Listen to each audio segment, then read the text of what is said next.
Magandang araw uli sa inyong lahat mga kamatsas. Dito naman tayo sa mundo ng mga mamaw, mga super GMs. Two games ang i-analyze natin. Unahin natin sa laro ni Wesley So at mamaya naman sa laro ni world number 1 Magnus Carlsen. Matindihan ito mga kamatsas. Ang kaharap na team nila Wesley or Team USA ay Bulgaria na pinangungunahan ni Arkady Naiditch. Ayan, super GM din ano? At pagkatapos po sa end part ay pakita ko ang kanilang pairing ng round number 4. Nag E4 si Wesley, E5 si Naiditch, Knight F3, Knight C6, Bishop C4. Pagyo Kopiano ito Pero nag Bishop E7 lang. Ibig sabihin po, Italian game ang gustong mangyari ng black. Knight C3, castling, A3. Medyo kakaiba tong preparasyon ni Wesley Dito kasi nagka-castling na kagad yan A3, tingnan natin. D6, Bishop E3. Ayaw pa rin mag-castling Knight D7, Bishop A2. Umiwas muna kasi kitang-kita naman iikutan ng Knight para matreat ang Bishop. At yan ang lumalabas na novelty. Maaga, novelty kagad. Dahil sa old line, castling talaga Ayaw mag-castling ni Wesley Knight B6, Knight E2. Talagang ayaw. Baka sa queen side magkakasling, no? At nag-bishop E6, takes, H4. Nakakapanibago talaga. Unusual, ano? Hindi na nag-castling, umatake kagad. D5 para buuhin ang sentro. Knight G3, H6. Ayan, protection lang sa G5. Baka kasi mamaya ay malundagan ng knight dyan. Knight G1 ay talagang naman kakaiba talaga, no? Bumalik lang si Wesley. King H8. Teka muna mga kamatsas Ito pong Knight G1 ang nakikita ko dito ay para bigyang daan ang reyna papunta sa G4. Pag naka Queen G4 kasi may dalawang threat Bishop takes at Queen takes pawn. Tapos ang tanong, saan imamaneuver yan? O talagang balik lang muna para makadaan, pagbibigay daan sa reyna, no? At nag-king H8, bakit naman hindi kinapture yung libreng pawn sa H4? Ano meron? Magku-queen G4. Diyan napapasok yan. At double attack, may bawi din sa E6. Pag kumapture sa G3, queen takes G3. Ayun, kala ko titikman pa yun pero queen takes at ayun. So may atake sa H6. Na halimbawa mag-king H7, magda knight F3, saka pa lang babalik yung knight na may threat knight takes E5, may threat knight G5 check. Ang lalim ng tirada ni Wesley, no? Lalim ng knight G1, no?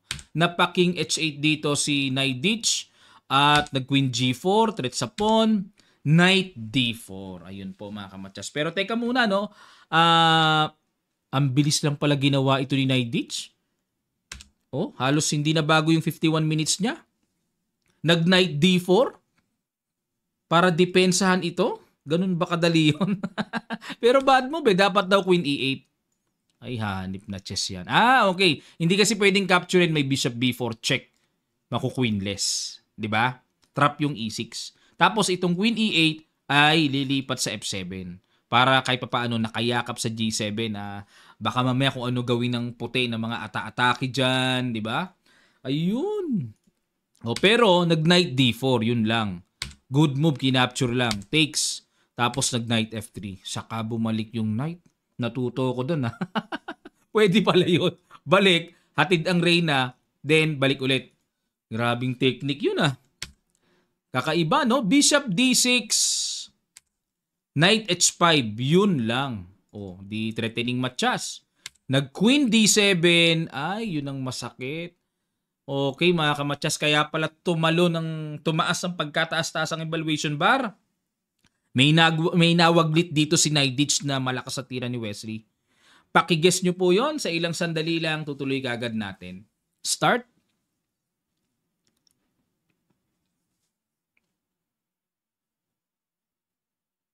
Maraming salamat.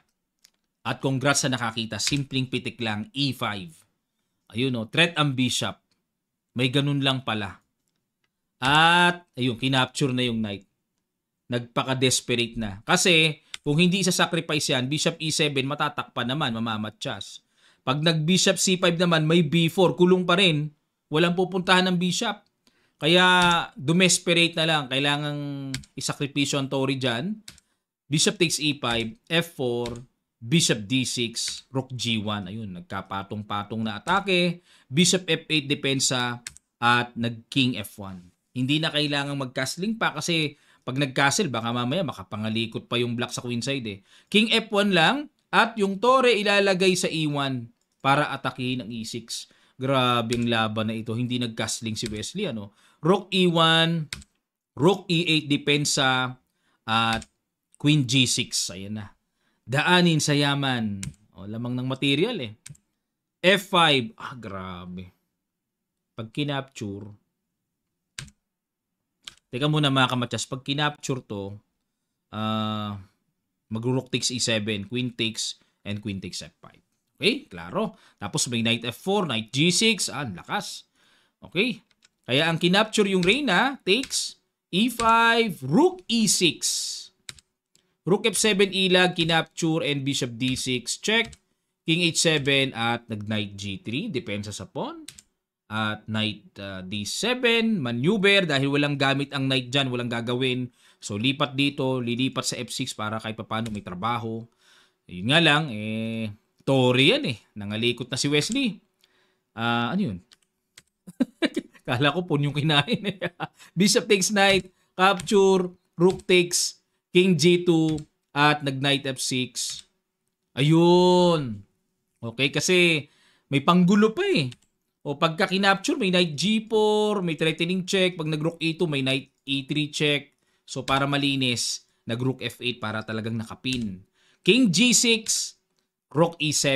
At dito po ay hindi na nakatiis si knight H, sinuko na.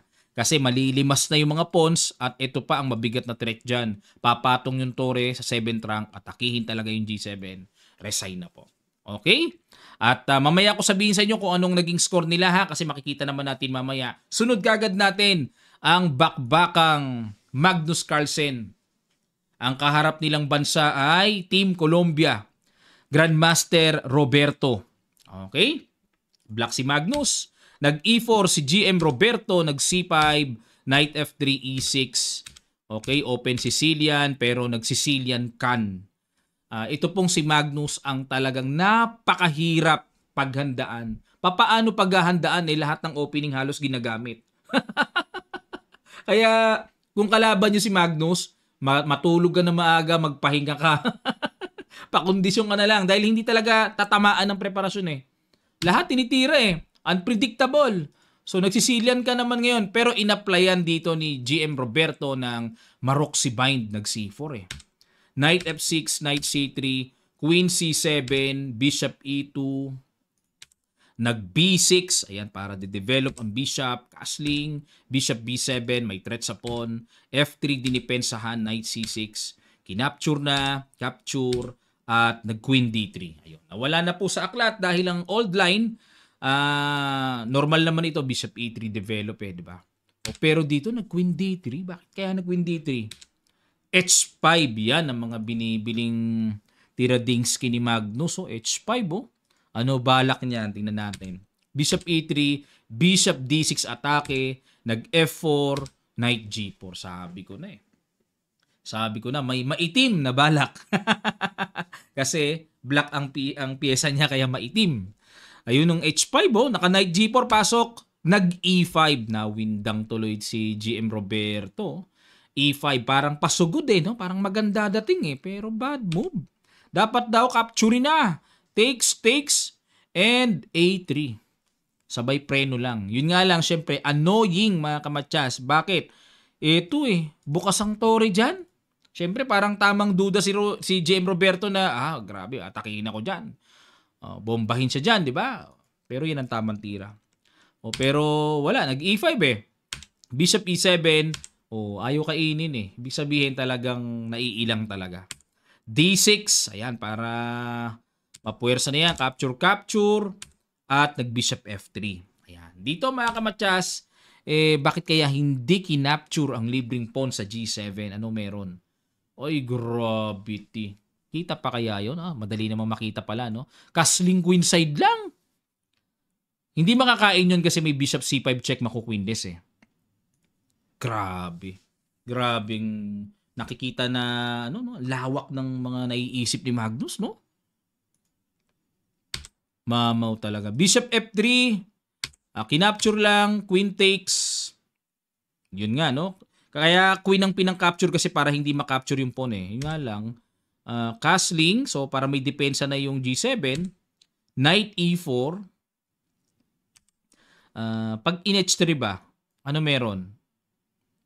Magda knight h6 lang. Sabay lipat f5, ano? So, magulo. Magulo, no? Knight e4. Queen takes c4. Ayun na. Isahan na. Nakabitin ng bishop. Sinuportahan. Bishop e7. At nag b3. Ayan. Kasi po, kung kakapturein yung pawn sa b6, may capture sa a2. Manginginain eh. b3, queen b5, dinipensahan muna at nag-a4, hinabol talaga ng atake pero bad move. Dapat daw ay queen g3 lang. Naku po naman yung isang tira na yun. Ba't ganun? Isang tira lang, umayos na queen g3. O, balik tayo sa a4, queen b4, hindi umaalis si Magnus niya, dyan lang siya, no? At nag-h3, knight h6, bishop c3. Ayun, another bad move.